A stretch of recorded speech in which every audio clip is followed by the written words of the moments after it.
Those are the two that they got. Those are the two that got me at that time at Ornava. But it was like Jackie Bitton and Jackie Bitton's brother. But and I take that. I take that. If I'm going to speak in seminary, it's going to be like you don't know who I am, but maybe you know my sister, and that already gets the ball rolling.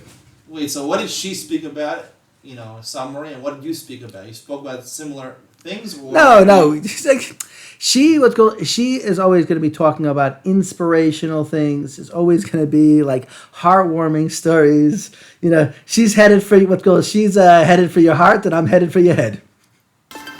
Are you ready for Mashiach? Well, until then, you have been Sion Lang. Join me tonight for another episode of Jewish Money. Okay, good evening and welcome to the newest installment of Jewish Money. Here we have our distinguished guest, Rabbi Effie Goldman, another resident of Telstone, has joined me. Effie, I'm just going to introduce him a little bit. He's a very sought-after speaker in the Torah Jewish world, especially the ultra-Orthodox world. He does numerous lectures to all sorts of people, Bali Tshuva, even some women he gives lectures to. He's even gone to America and give a lecture. And if you didn't know this, he is the brother of someone most people in the Torah world know who she is. Who is that? Jackie Bitton. Jackie Bitton. It is not that he is the brother of Jackie Bitton. Jackie Bitton is the sister of Rabbi Effie Goldman. That is the right way of saying it, right? Is that correct? I wouldn't necessarily have said it that way, but you're entitled to. I mean, listen, let's face it. I mean, you have Jackie Bitton and you have Effie Goldman. After tonight, I'm guarantee you, after tonight, you're going to hear what Effie Goldman has to say. We're going to do a little bit of an interview in the beginning, and then at the end, he's going to show off his oratory skills. He's going to give a short lecture, Dvar Torah / Dvar Torah, whatever you want to call it. He's going to be showing you. I personally watched on YouTube. There was one or two clips of Effie Goldman giving a Dvar Torah. I think you gave it on Purim in the Neve dorms. I think it was. That's and great. I have to tell you, I was blown away. First of all, by the fact that you spoke so fast. I mean, I think outside of Charlie Harari, I think you might be the fastest speaker there is in the Torah world. Is that true? Have you timed it? I wonder if he's timed it. I don't know. I would like to see this, to time a lecture by Effie Goldman and a lecture by Charlie Harari, who speaks faster, but also the breadth and the depth of what he says. I mean, he quoted so many sources. I'm telling you, I've never seen so many sources quoted in such a quick amount of time, putting everything together, the gematrias and Zohars and Chazals and everything together, something about Purim. I don't even remember what he said, but it sounded really good and a little too fast for me. But if you slow it down, sometimes, you have those speakers, the slow speakers, you have to speed them up. Effie Goldman, you have to do the opposite. You have to slow them down a little bit. But anyway, it's great to have you, Effie. Thank you.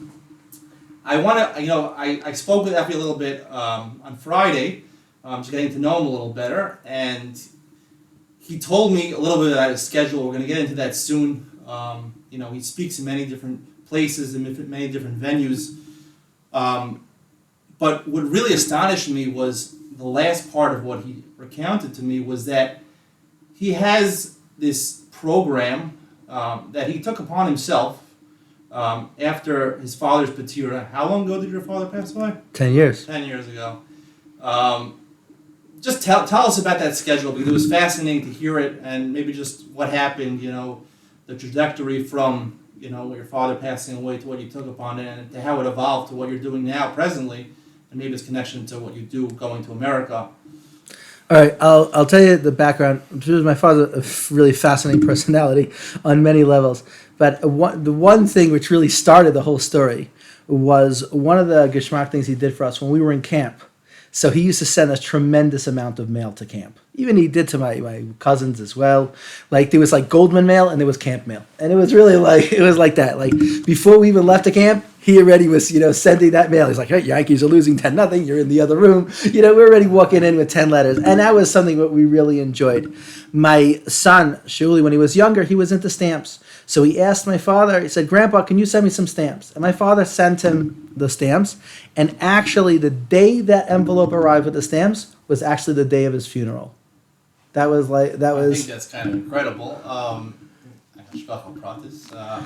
Yeah. And it sort of hit me at that point that, you know what? He spent a long time sending me mail. Now I'm going to send him mail.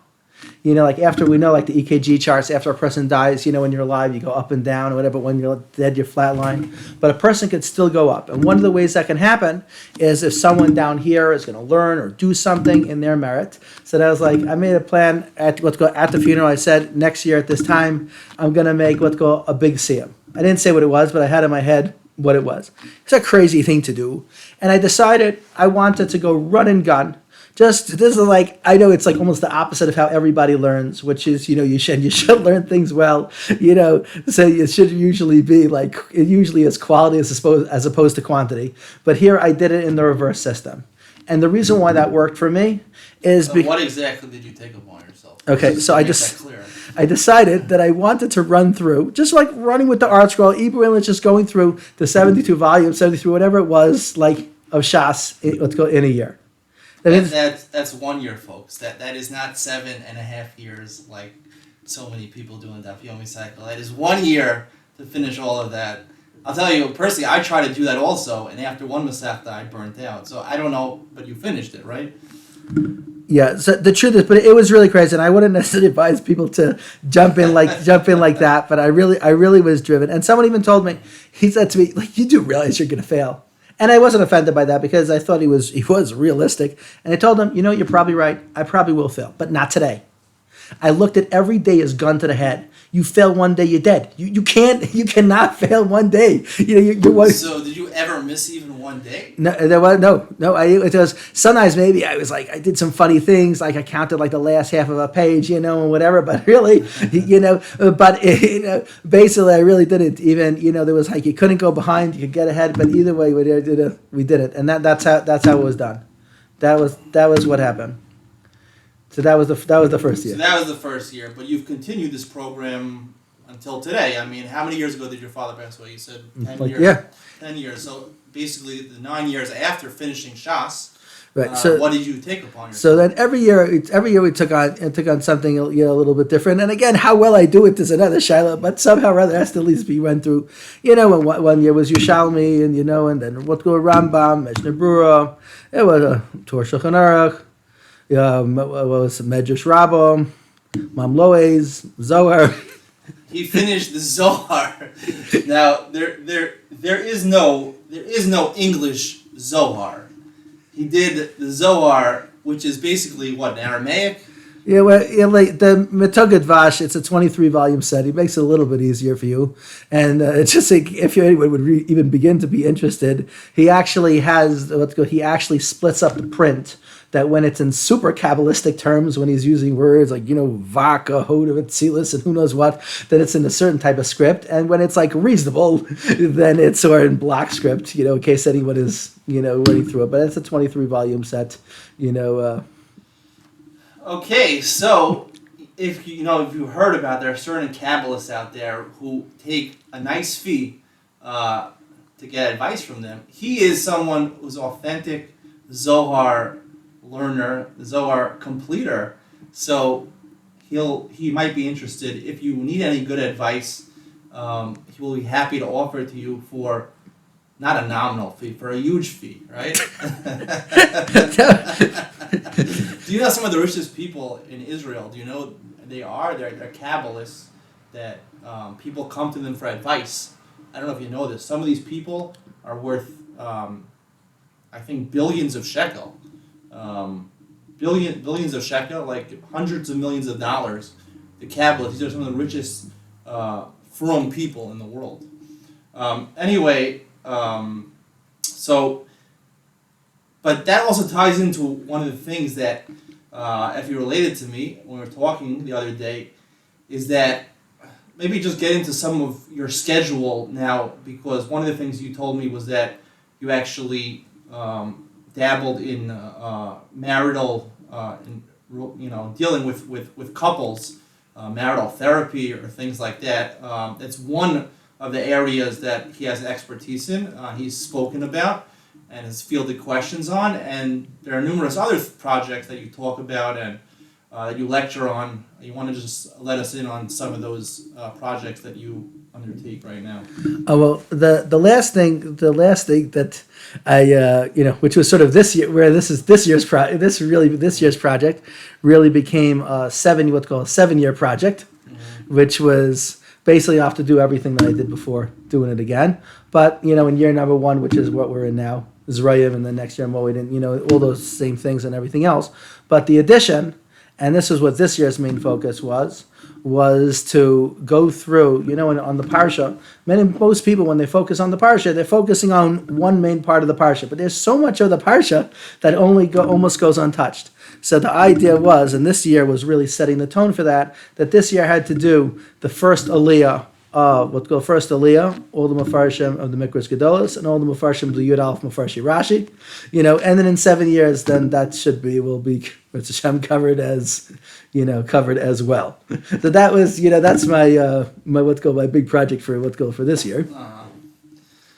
Well, I mean, what you told me is that also that you get some sponsorships. Also, people ask you to learn Ilui Nishmas to be part of your program. Part of the reward that you get for your learning should be included for some people for their Aliyas Neshama, for Refuah Shlema. Is that?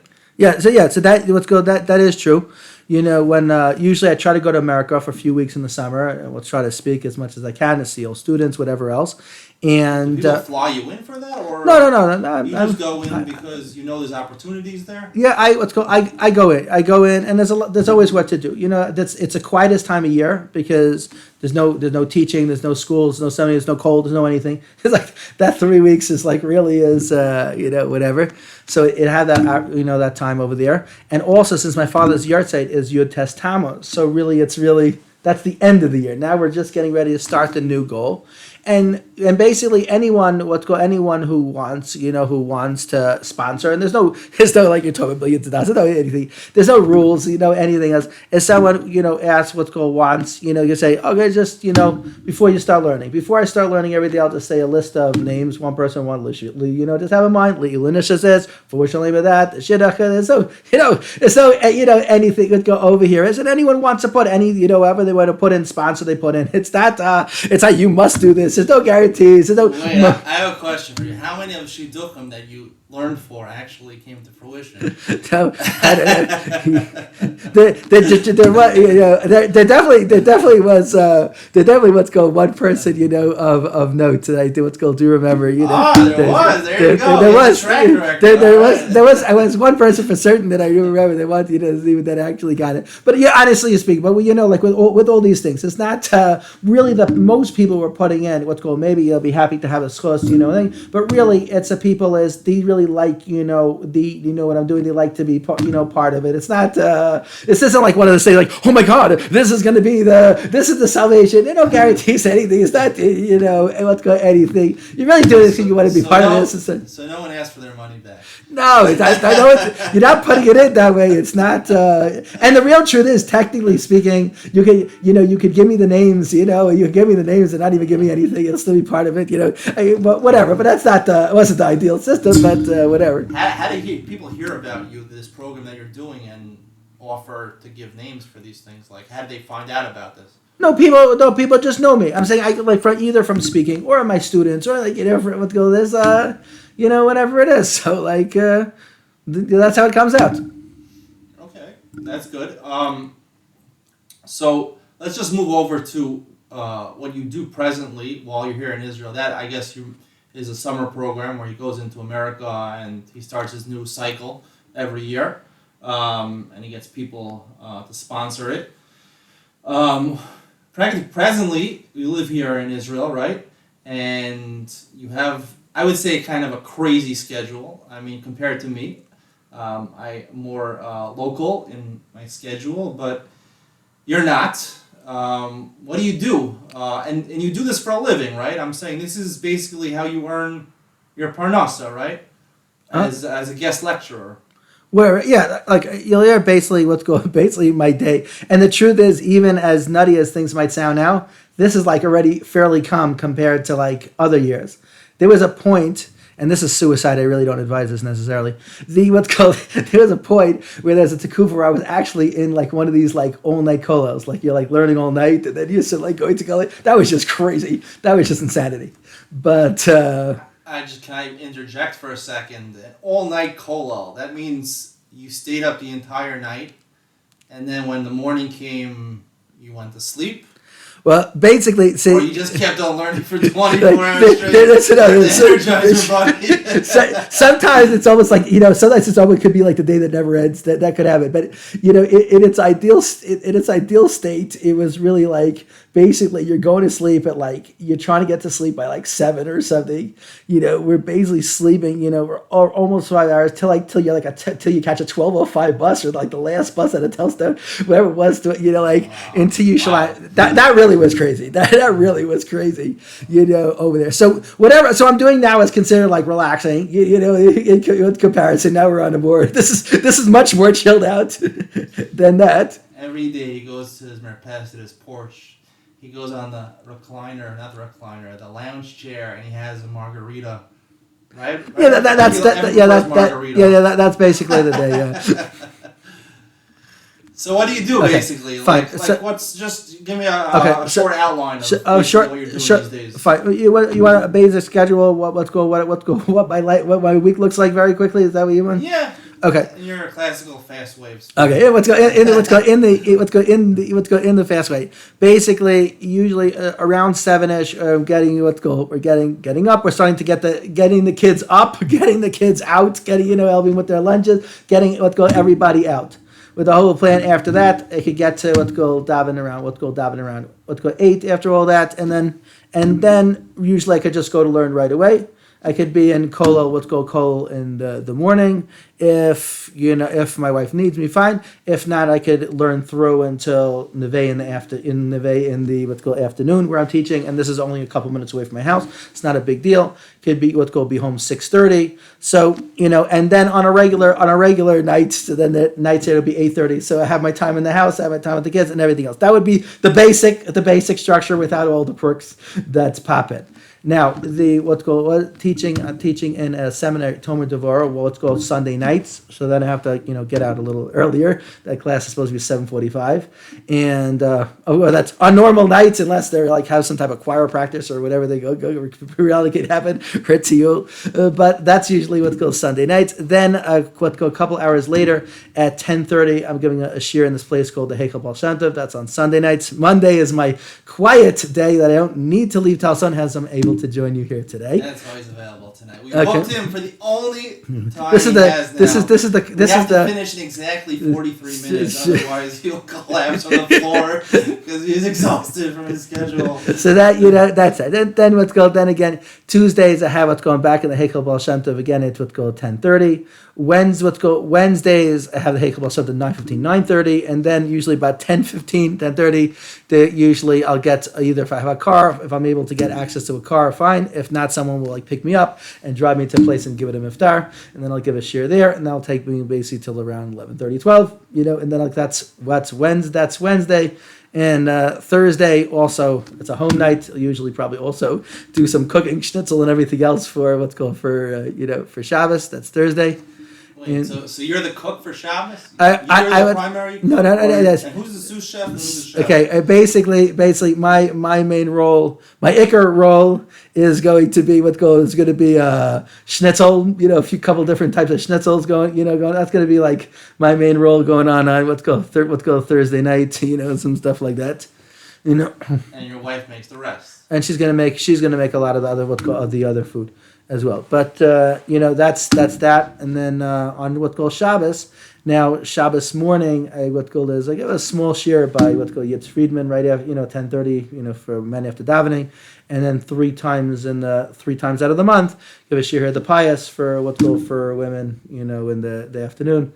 That's Shabbos. So that's a basic structure of what my basic week looks like now. So let me get this straight. You're sustaining your family, your parnasa, I guess it would be a combination of your various kolim that you're learning in, and also these speaking engagements that you get. You get compensated for most of these speaking engagements. More, the truth is the pie is not, but, and the funny thing is the same thing I do for free, they'll pay me for it. Life is funny that way. That's, that's that, get from teaching here, teaching there, you get a little of this, that, my wife does some work, so between, you piece it together one way or the other. All right. So now, because I have branded you as, I branded Jackie Bitton as the sister of Rabbi Effie Goldman. From now on, that's the way it's going to be known. You are a paid speaker, someone that does this to supplement or actually be the main part of his income. I assume that you're hoping to further yourself in this field. Do you have any goals of you want to be one of those speakers, on the Jewish speaking tour, like a Pesach Krohn, a Gavriel Friedman, a Charlie Harari? You sound better than Charlie Harari to me, but is this one of your goals? Do you do these things just to earn a living? I mean, obviously you want to do it for the mitzvah of teaching Torah. I mean, most of the classes you're giving are about teaching Torah, although I know you learned a little about therapy for marriages, but is your goal to just earn money in these things and support your family? Or do you look at this as more like a profession where you want to further yourself and get your name out there even more and become one of the most sought after speakers on the Jewish speaking tour? No, it's definitely it's not the money is certainly not the not the tachlis. That's clear. Even one of my sister's favorite stories about me was that one school once called me to sub a class, but since I was so pressed for time, the only way I was able to do it was taking a cab there to Yerushalayim and taking a cab back. In the end of the day, it cost me 8 shekel to give the class. Well, that's the way it works with YouTube also. You got to put in all this money. I bought all these microphones here. One of them barely even works over here. And I don't have enough subscribers to make any money yet. So that's the way it works. You got to put in money in the beginning. But even if it wasn't about the money, maybe the prestige, or just you can reach a wider audience, do you want to get your name out there to be like a Jackie Bitton, like your sister, where you're known throughout the Jewish world as this amazing, first of all, as this special speaker? Because we're going to get to him speaking at the end. I'll show you his talents, but I believe he does have the talent and certainly the knowledge, the breadth and depth of knowledge, and the intelligence to do this. Is that one of your goals? I mean, do you want to get your name out there where you're one of the top speakers in the Jewish world? It's an interesting question to ask. What are my goals? Definitely, I love teaching, and I love teaching people who want to hear. That's a pleasure for me. Nothing to do with anything other than that. Definitely, there's I have a kayak, whatever there is. There's definitely what to give over, and certainly certainly if there's any place that would be interested, I'm definitely happy I'm happy to get out there. I'm happy to teach. If there's those opportunities are open more often than not, though, you would be more than happy to do that. What are some of the topics that you speak on? I know the one video I saw you were speaking about Megillas Esther, about Purim. Is this the type of stuff that you speak about in your lectures, or do you do stuff? I know you speak in a Kabbalistic shul. You told me once you give therapy for married couples. What are some of the topics that you cover, and what are your expertises? So really, my basic shirim really more or less are going off the parsha of the Yom Tovim, but really everything is all interconnected. Whether we're talking about numbers, Gilgulim, everything is all one interlocked piece. It's not anything else. And as you said, I did. My brother-in-law was a marriage counselor. He wanted me to speak at his. He had a couple seminars, and I spoke there, and it went over pretty well. And then some people wanted to speak to me. That I took a course afterwards. Afterwards. So we're going to talk about that topic as well. Any of the general hashkafic issues of here at Tzadik V'Rala, whatever it is, but usually it's based off. It's like a whole circus of numbers and deep things and all things Gilgulim and all wild things connected together. So you basically like weave together all the different like sources of knowledge that you have, like Zohar and Gemaras and Medrash Rabbah and things like that, and blend it together in your own unique way. Or most of the stuff you're saying is from other Sfarim, from other books, or is your own stuff? No, I usually will start at sources that most people wouldn't have seen to begin with, and then we'll build and say Kedushim on top of that. It's more like it's almost like the Harlem Globetrotters without any, without any borders and rules, and By the way, he actually played for the Harlem Globetrotters. Did you know that? If he did, I'm telling you, Right. He was the guy that was shooting the half-court hook shot blindfolded. He hit it 20 times in a row, and then they had to kick him off because he was too good for the Harlem Globetrotters. No, I'm joking. Anyway, just getting back to that. So, I know you said once that his sister is Jackie Bitton. Jackie Bitton is a noted speaker in the Jewish world, especially for women. She, I think, is on the staff of Ornava. Ornava is the seminary that was headed by Rav Zachariah Wallerstein, who was nifter. You had mentioned once that you spoke, it was a tandem, you and your sister, you spoke back to back. What was that like, speaking with your sister? That was great. There was we did it twice in Ornava. I think they actually had videoed it, so I think those are the couple shirim that might be found on like Torah Anytime. We were actually from the two shir those. You were actually, I searched the internet for Effie Goldman. You can do it yourself also, and there were 3 shirim that came up. There was 2 on Torah Anytime, and 1 on YouTube. So if you're looking for him, he does have a presence on Torah Anytime, and also. Well, those are the 2 that they got. Those are the 2 that got me at that time at Ornava. But it was like Jackie Bitton and Jackie Bitton's brother. But and I take that. I take that. If I'm going to speak in seminary, it's going to be like you don't know who I am, but maybe you know my sister, and that already gets the ball rolling. Wait. So what did she speak about? A summary, and what did you speak about? You spoke about similar things. Or No. She is always going to be talking about inspirational things. It's always going to be like heartwarming stories. She's headed for she's headed for your heart, and I'm headed for your head. Very interesting. So I was going to ask you this. Do you consider yourself, more of a keynote speaker or more of a motivational speaker? I guess a motivational speaker would be someone who wants to inspire, right? A motivational speaker is someone who's looking, I guess, in the firm world to machazik people or to motivate people. You mentioned now that you're saying most of your Torah that you give over is more on the intellectual level. Is that true? The truth is, I definitely do want to motivate as well. I definitely do want to motivate as well.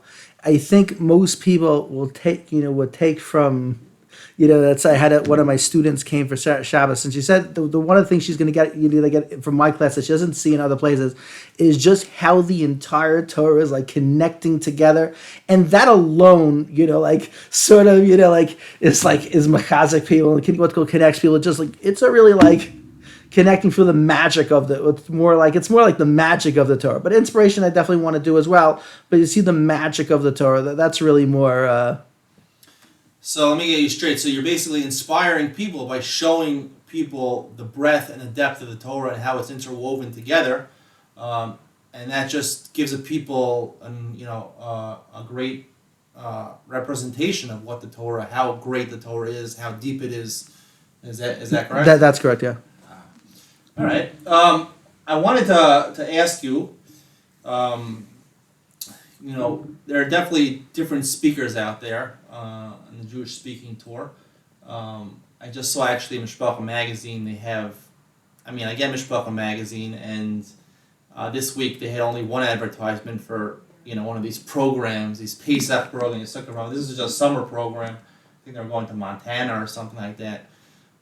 I don't know what they're doing in Montana. I'm not sure I want to go there, but they had a bunch of speakers and singers, right? Some of these programs, they always have singers. It used to be that I don't know if this is true. This is my impression. That used to be more. The speakers were more like Rabbanim and people like that. Big Rabbanim they would search for. Maybe not the Gadolei Hador, because they wouldn't want to go on a program like that. But like big Rabbanim who would give maybe shiurim be'iyun on the Gemara, or at least shiurim more in depth about the Parsha and things like that.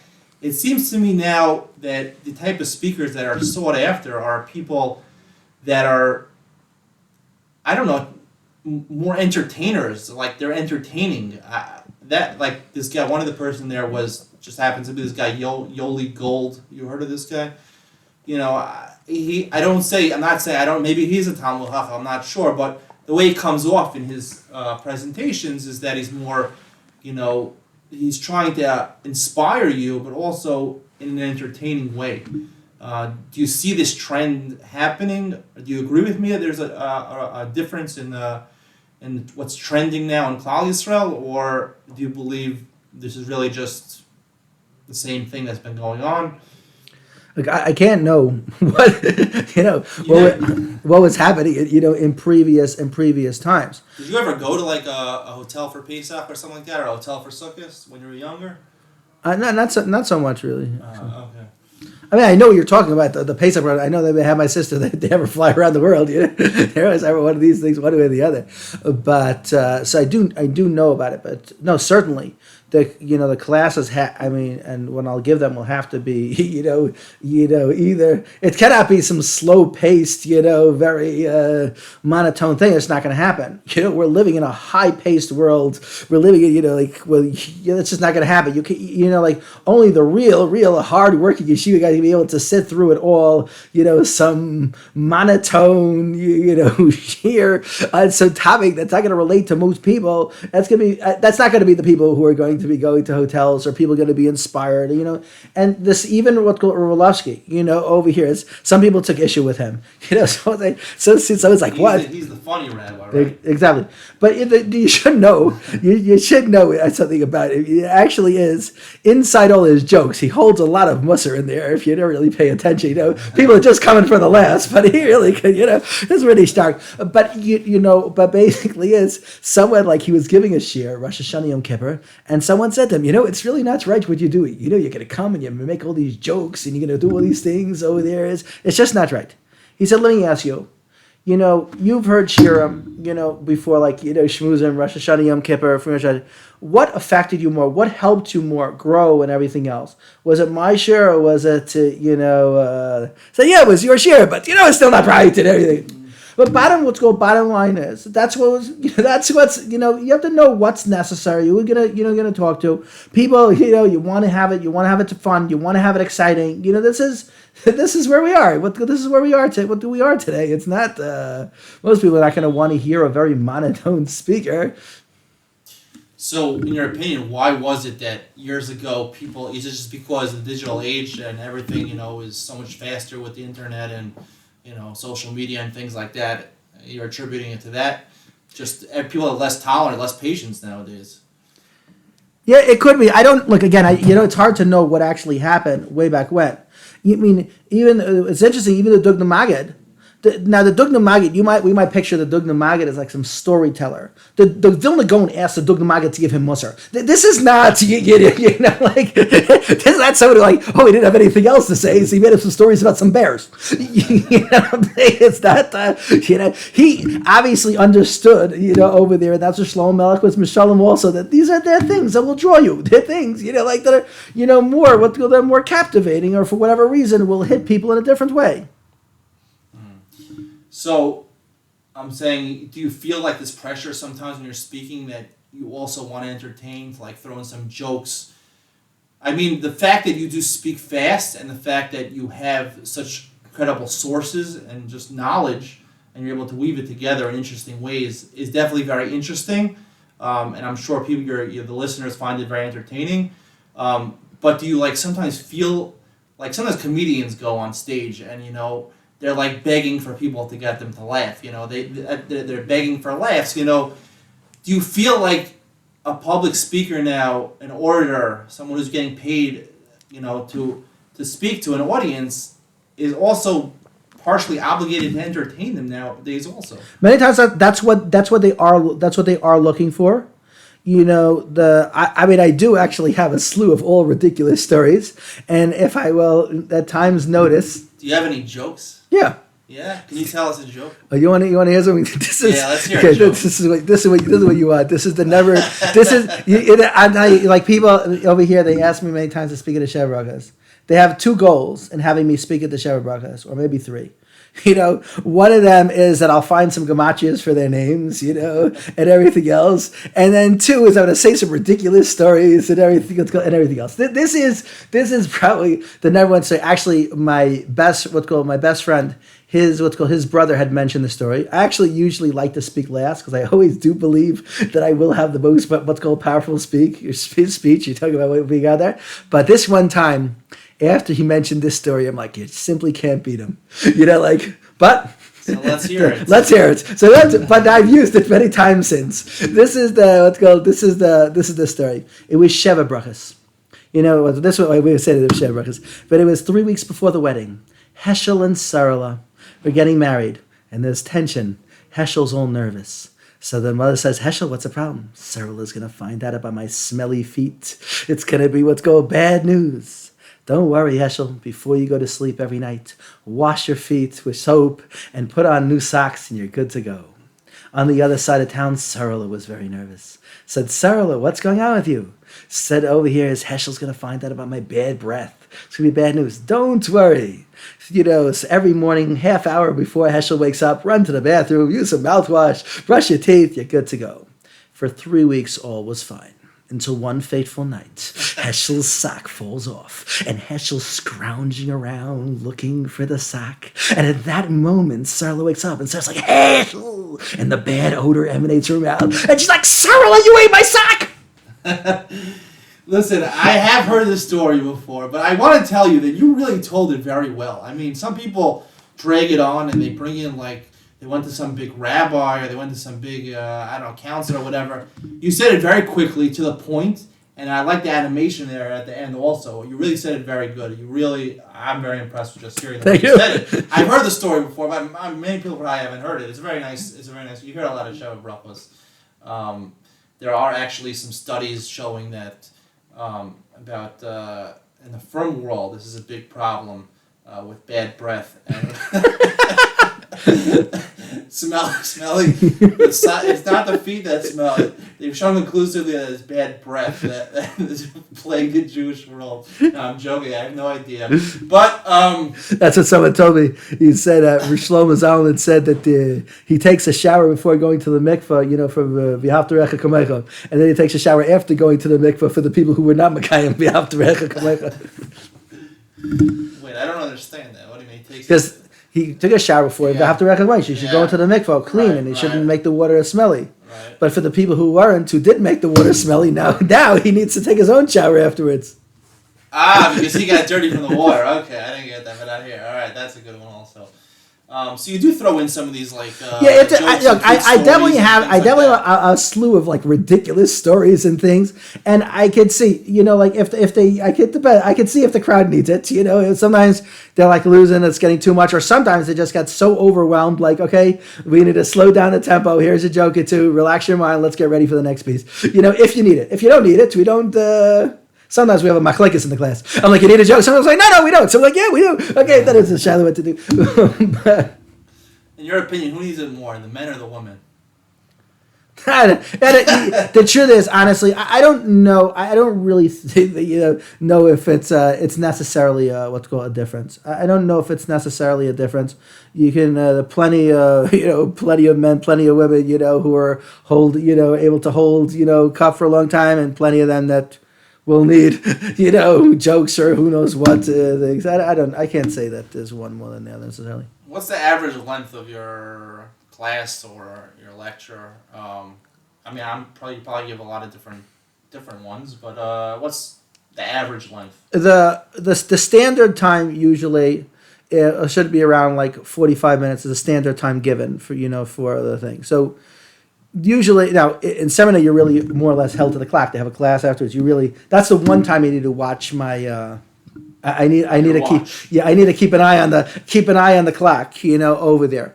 Otherwise, when I'm in Neve, it's just we go as well. It doesn't make a difference. Guy comes in, I got 5 minutes. All right, you want 5 minutes? We give you 5 minutes. All right, I'm here. Okay, so we go with the flow. It doesn't make a difference. Other places, Hekel Baal Shem Tov, or give it a Iftar, they just go with the flow. And it's not usually, unless sometimes people are on the clock, so I'm usually going with the flow. But only usually there. And over here, the class also 45 minutes, but it could go over. It's not the end of the world either.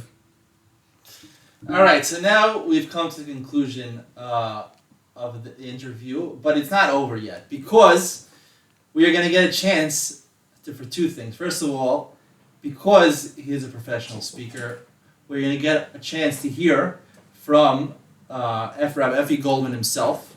He is going to give 2 or 3 minutes Dvar Torah. You will be on the clock for this, just so you can get a glimpse into what an exceptional speaker he is. And then the second part is I am going to give a 2 or 3 minute vort, an idea on the Torah. Something would be in his ballpark, a creative new Chiddush idea. And I want to hear, as a professional, how you would evaluate my talents. Do I have what it takes to be at the next Pesach program? Can I be there? Can I be the comedian and the guest lecturer at the same time?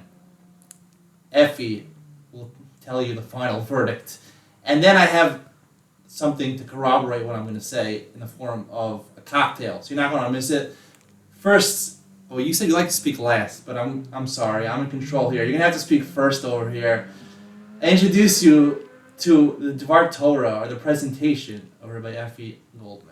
Okay, so I would like to actually do two different things. One, I'll just tell you what you actually get to see when you see the vast amount.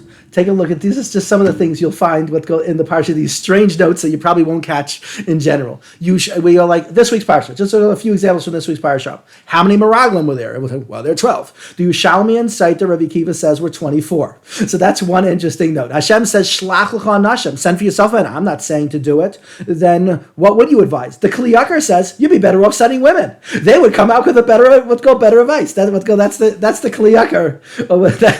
That's the Kli Yakar over here. So that's okay. Another one that the women would probably like as well. We know that Hosea gets his letter Yud added to his name. So we know that the letter Yud came from Sarai. So this is actually both in the Babli and in the Yerushalmi.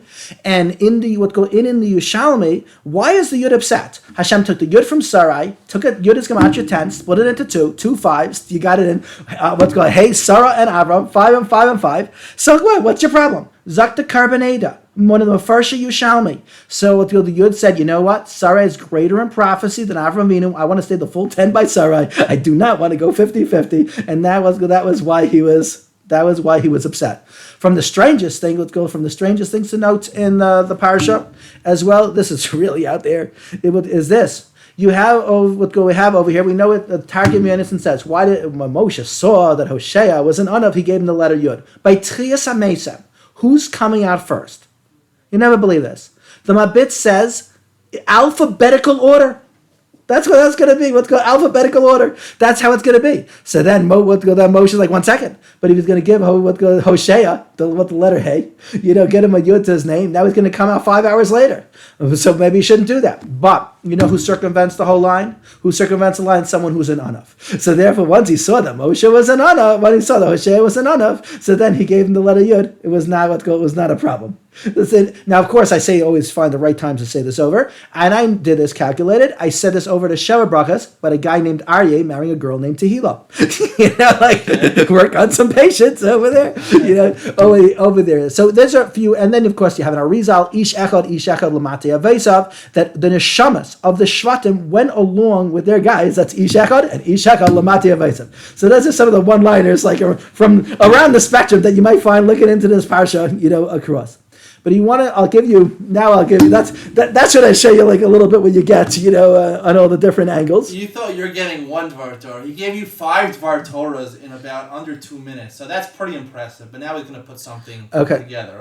Okay. Sure. This is what we want to talk about. We want to talk about time, and we'll connect in with last week's parsha with these upside down nuns. Why do you have upside down nuns to break a flow? What's going on over here? So this is the basic part.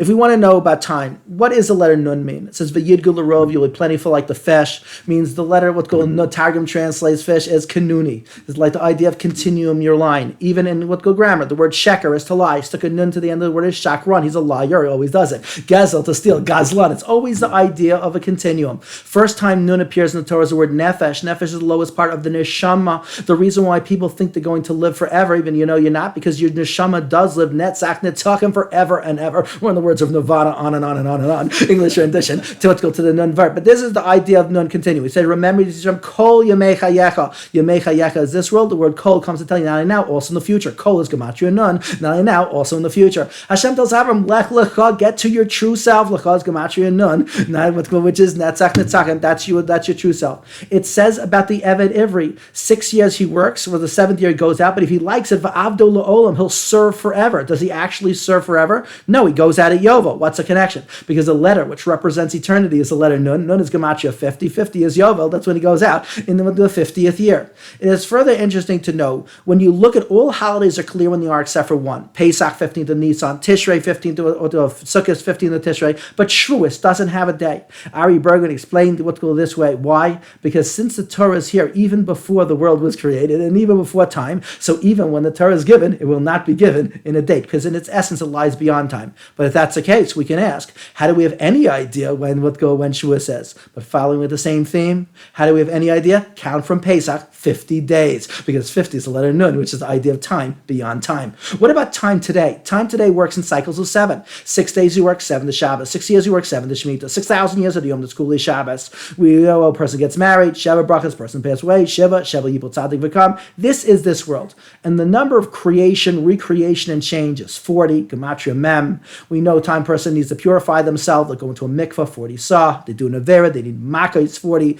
Pregnancy, me'imo, let's go 40 weeks. They're in the desert, they need to go to the midbar, for over there in the midbar for 40 years. 40 is always that number. Change a midah, 40 days. 40 is always that number. It takes you from one place to another one. Again, Ari Bergen here is when mem starts a word, it means takes you from one place and brings you to another. So therefore, if I wanted to explain what time was, today time works in cycles of 7. Prior it was eternity. I would say it's 7 from eternity. 7 is gematria Zion, from is mem, eternity is nun, Zion mem nun is man. Time. Okay, I don't know. I'm sure everyone who's going to be watching this is going to be shocked by. I'm blown away. I mean, I can't say I followed everything you said, but I got the gist of what you were saying, and the way you weaved everything together and said it so quickly and so concisely and so to the point and so fast. That's really special. I don't know if I can compete with you. I can't compete with you, but I do give shiurim also. So. I'm not as creative or have the knowledge, the vast knowledge that you do. I'll tell you an idea I've been thinking about these days. You'll tell me what you think about this. This is not related to gematrias. It's a little bit like you're saying, like finding out different nuances in Judaism. I was always bothered by it. It says in Bereshis, it says Adam was placed gan be'eden mikedem. I think that's the way the words are. Gan be'eden mikedem. So, I think even the Ran and Drush Haran, he asked, where is Gan Eden? Where is Gan Eden in this world? Do we know where Gan Eden is? I think I have found the answer. I think so. Because we know in the Megillah it says, Paras Umadai, right? That Ahasuerus, he had the servants from Paras Umadai. Now, Paras, generally we think means, Persia. Persia is Iran, the Persian Gulf. There actually is a place in the world called, not Eden, but Aden. Do you know where that is? Aden is a coastal city in Yemen, which is the lowest part of the Persian Gulf. It's actually called the Gulf of Aden over there next to the bigger Persian Gulf.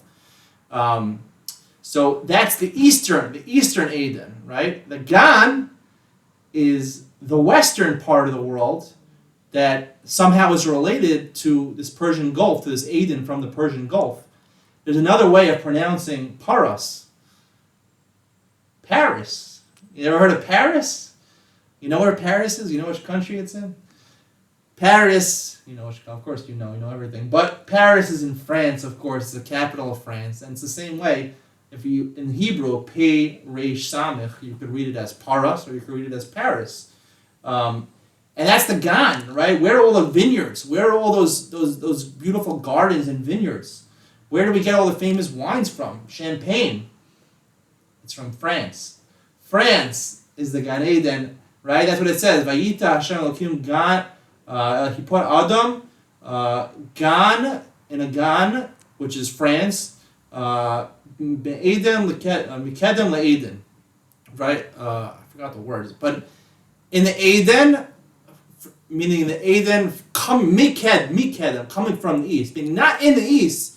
The Eden in the east, you have to transfer to the Eden in the west. The Eden, that's the real Gan Eden. The real Gan Eden is in Paris.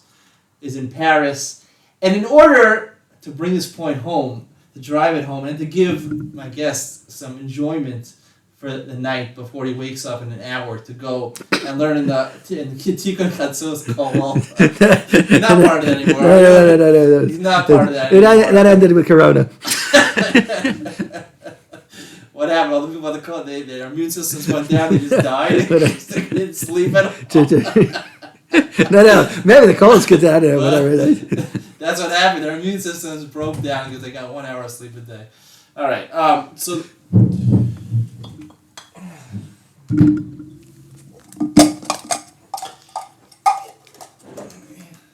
Here I have two drinks. You know, this is called Kedem. Did you ever realize Kedem grape juice? You know why it's called Kedem? Because you have to mix it with, this is cognac. This is the most expensive cognac you're going to find. XO means it aged at least 6 years. I bought this in honor of Pesach because for the Dalit Kosos, you know, I like to drink grape juice, Kedem grape juice, but I want to have a little alcohol in there, so I mixed it with the cognac. Lo and behold, I did not know that I was coming up with the best cocktail ever. And before I came up with this Kiddush that I just told you, I was trying on Pesach to figure out a name for my new cocktail.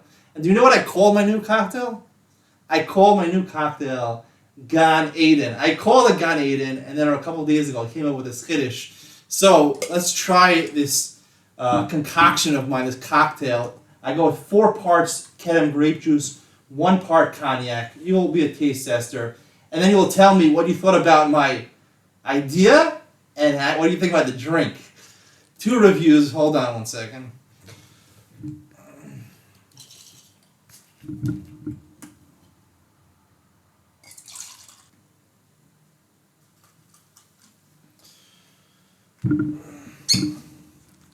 Of course, you got to mix it properly with a knife. I don't know. Is there something that you're supposed to mix drinks with? I don't know. They have that tumbler. I don't know. All right. So, you gonna drink this with me? I'm with you. L'chaim, tov, l'shalom. Baruch atah Adonai Eloheinu melech haolam borei b'riat haolam. Amen. Baruch atah Adonai Eloheinu melech haolam borei b'riat. You know, actually, why they do that? They knock glasses together. Why is that? This is back in the day. They didn't trust the other person. They thought maybe they were poisoning them. So if you both hit the cups together, some of the stuff might go from one to the other. So then you knew you're safe. If he's drinking it, you're okay as well. That's why some people broke the other's glass to make sure they got it the other one and broke it. We say l'chaim is actually by the Arba Mises. They would actually give them to drink as well, so they wouldn't feel it so much. So we say l'chaim lo l'mavas. So what do you think? What do you think?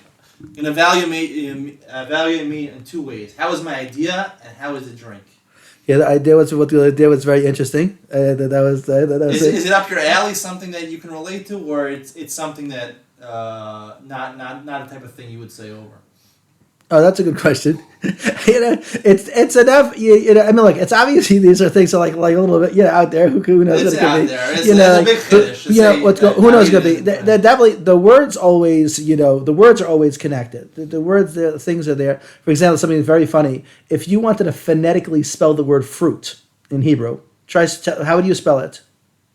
Pei Reish Vav Tet. Or tough, and that would spell the same word. So that spells out the word peros. Peros. If I was to say where let's go fruit, there are a lot of words that are, like, the words are connected. Derek, direction, lave, love, Saint Talmutar, meteorologist, trophy, different things that are out there. But Saint Talmutar, meteorologist. That's you just stuck that one in there. What? That's What does that do with meteorologists? no mutter. No, they're the ones to tell you what the watchtower, weather. meteorologist, all right. That was this person I know, Sender. He would always think of these interesting things. Well, whenever he speaks, you have to rewind. in words, he was saying, "Oh, the source of trophies is Trump." There's some things. There are a lot of interesting things. The letters, the connections. Aleph, Beis, Gimel, Alpha, Beta, Gamma. You want to create it speak. Let's go. Ayabara. I will create Kedabra, abracadabra. Boom. Something has nothing. So But you don't mix this type of stuff in where you're blending English words with Hebrew words. Not necessarily. Sometimes I could do things as like a half a joke. I don't know. But I'm not. I don't know. These. It's a little. It's hard to know for certain. This is like something out there. Is going to be. Is Paris is what's called Paris. We're going to get the thing. It's interesting. Instead of making Aliyah, instead of going to Eretz Israel, you should just go to France and live in France. All right, and watch out for that tower. Onto the second. The Eiffel Tower wasn't going to fall? What do you think? The architecture's not good. All right. And this is cognac, right? Cognac is brandy, but it's a special brandy from Cognac, France. That's why I mixed it together with the Kedem. That's how I got called the name Gan Eden. So what do you think about it as a reviewer of wines and cocktails? I thought it was very good. Out of 5 stars, what do you give it? I'll give it 5 stars. Wow, that's pretty darn good. Wow, I'm happy. L'chaim. L'chaim, mix it into there. All right, anyway, thank you, Effie, for joining us. Pleasure. Rabbi Effie? Don't. Do you like being called like a rabbi? Or, I don't. I don't like when people call me like a rabbi. Like I don't need it. It also depends on the. I also will go off what's more convenient for the situation. Meaning, in on seminary, obviously they can't call me they can't call me Effie, or they'll have to call me Rabbi Goldman. They'll have to do that. There are in Neve, I'll go by Rabbi Effie. And then, some people were even used to using my first name. Even once had it. I think I got it covered. That I don't know if anybody else got such a covered once. So anyway, one of the old Neve guys. So he's used to, he could call me Effie. It was fine. And after a certain period of time, it's already getting serious. He thought he should speak to me with proper respect. So now he's talking to me in third person. He says to me this. He says, I once heard a vert from Effie. He's now talking to me in third person using my first name. So this was, I think, a certain covet. Did he say Rabbi Effie? No. I once heard a vert from Effie. So this is like a certain covet that I think only like. Talking directly as Rabbi, can I ask a question, Rabbi, or we talked about it in third person? I think third person takes the cake. Right? Yeah, no. So this was like calling my first name in third person was like a very interesting thing. And I'll tell you something else. It was even when it was a certain couple that I dealt with, and I actually, the whole story how we got to them. But then she actually doesn't know. I don't think, as far as I know, even know what I look like or whatever. The wife, was dealing in the couple, and she had certain issues with like rabbinical figures for whatever reason, and that was there. So they're in this conversation when I'm speaking to them. So they will just refer to me as Effie, and that was much better for this particular situation. I do not want to come into like a rabbinical role if it's going to disturb the peace. I don't need that. I'm more comfortable in the thing. You go Effie, Rabbi, whatever's good for you. I'm more comfortable in that. In that position. But whatever people. No, it is. Technically, in this world, day and age, it's good to have that flexibility because there are audiences that want to be addressed by quote unquote a rabbi, and there are people that are more laid back. They want to be by the entertainer, the entertaining Dvar Torah that Effie gives over.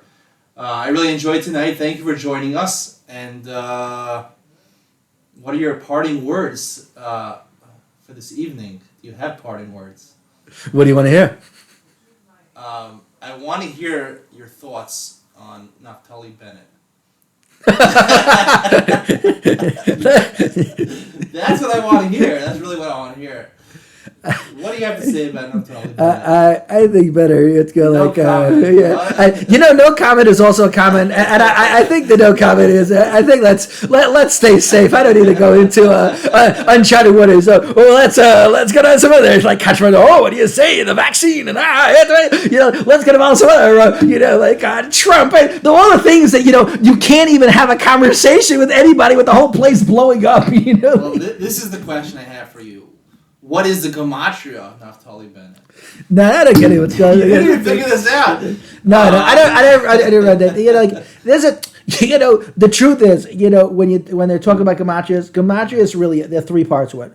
One part is either, and something is either like, it just looks like a joke, really by Sheva Brachas, it really can be a joke. It really is like, or someone said, Kugel's gematria cholent, and someone's like, no, it's not, take another piece, It's like, sometimes it really can be a joke, it can be manipulated. That's one. Then you have two, that gematrias are what's called like sprinkles on the cake. Moshe Rabbeinu's gematria 613. Nice sprinkles on the cake. And then it's the real deal. That's over here. But you have to sift through. It's not that, every single, to say like a gematria of these names, it's a little bit, I don't take it seriously. And even like the end of the year, sometimes I'll class with the girls, I could do gematrias or their names. But and then, I have a book, go through some of the names. And one time one girl's like, oh my God, I went to a makobel and he said all these things. I said, listen, I don't know what that makobel said. I'm just joking around. This is, although these numbers do work, but this is not, over here. So this time to do gematrias, it's not, to me, it's a, whatever. I don't take that as, it's just whatever. So whatever. Okay. Thank you very much. And thanks for tuning in. Okay. And be sure to join us for our next episode of Jewish Money featuring my brother-in-law, Eliyahu Solomon. Hopefully we'll get him, who plans these getaways. Maybe I'll have you as a speaker. We never know. Anyway, be well and have a good night. Okay, good night. Thank you.